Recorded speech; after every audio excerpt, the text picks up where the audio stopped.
ایک حدیث کے اندر آتا ہے 3 آنکھیں ایسی ہیں جو قیامت کے دن نہیں روئیں گی، گویا ان 3 کے علاوہ ہر آنکھ روئے گی۔ اب ہم دیکھیں کہ ہماری آنکھیں ان تینوں میں سے کسی ایک کیٹیگری میں آتی ہیں کہ نہیں۔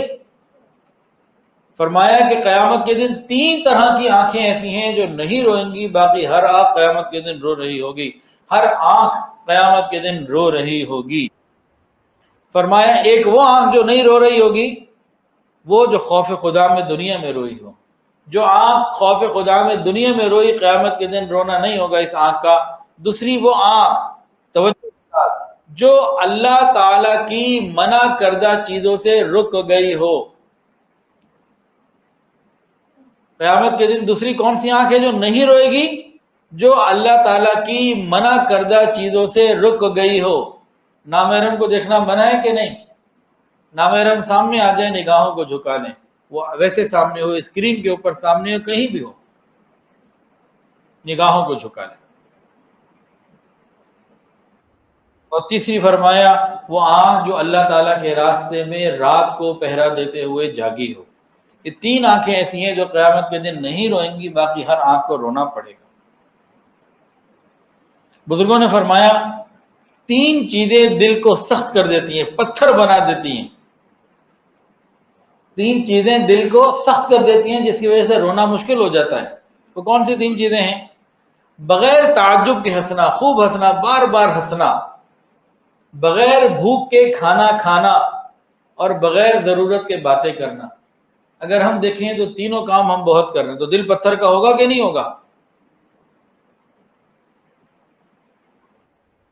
ہم بلا وجہ کتنا ہنستے ہیں، لطیفے لگا لیے، کچھ اور کر لیے، اور معاملات، ہنسنے کے لیے، انٹرٹینمنٹ کے لیے ہر وقت کچھ چاہیے کہ ہنستے ہنساتے رہیں، دل سخت ہو جاتا ہے۔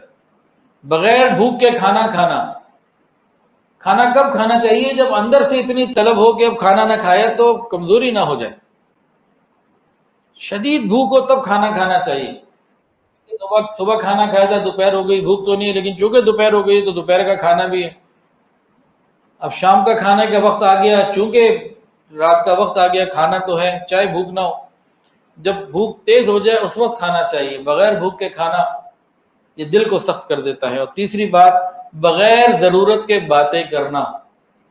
ہمارے یہاں تو کرو بات ساری رات، پیکج لے لے کے باتیں ہوتی ہیں، تو دل اگر اب پتھر نہ ہو تو پھر کیا ہو؟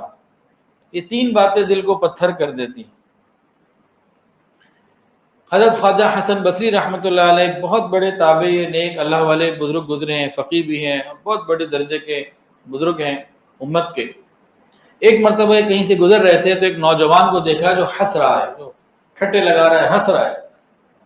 تو آپ رکے، اس سے پوچھا کیا اے نوجوان تو نے پل صراط کو کراس کر لیا؟ کہتا نہیں ابھی تو نہیں کیا۔ کیا تمہیں جنت کا پروانہ مل چکا ہے؟ کہ نہیں ابھی تو نہیں ملا۔ کہ پھر اتنا ہنسنا کس بات پہ؟ تمہیں پل صراط کا کراس ہونے کا بھی پتہ نہیں، جنت میں جاؤ گے کہ نہیں جاؤ گے اس کا پتہ نہیں، پھر اتنا ہنسنا کس بات پہ؟ یہ غم ہوتا ہے، جب یہ غم دل پہ چھا جائے کہ پتہ نہیں پل صراط پہ کیا بنے گا، پتہ نہیں جنت میں جا سکوں گا کہ نہیں جا سکوں گا، یہ غم انسان کو غیر ضروری ہنسنے سے روکتا ہے، یہاں یہ مراد ہے۔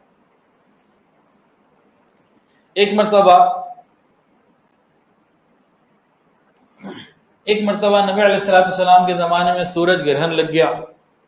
نبی علیہ السلام نے نماز ادا کی، خوب اس میں روئے بھی، اور خوب لمبا رکوع، لمبا سجدہ، لمبی رکعت، اور سلام پھیرنے کے بعد جب دعا کرنے لگے تو روتے ہوئے نبی علیہ السلام نے فرمایا اے اللہ کہ آپ نے وعدہ نہیں کیا، ابھی تو میں ان کے اندر موجود ہوں، آپ عذاب نہیں بھیجیں گے، اور اللہ میں تو استغفار بھی کر رہا ہوں، آپ نے یہ بھی تو کہا ہے کہ جب استغفار کرنے والے ہوتے ہیں تو عذاب نہیں آتا۔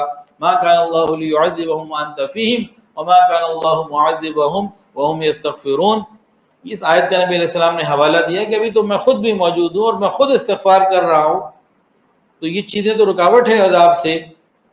تو گویا سورج گرہن کو دیکھ کر اللہ تعالیٰ کو دیکھ کر نبی علیہ السلام کو عذاب کا خیال آیا اور اللہ سے عافیت مانگی۔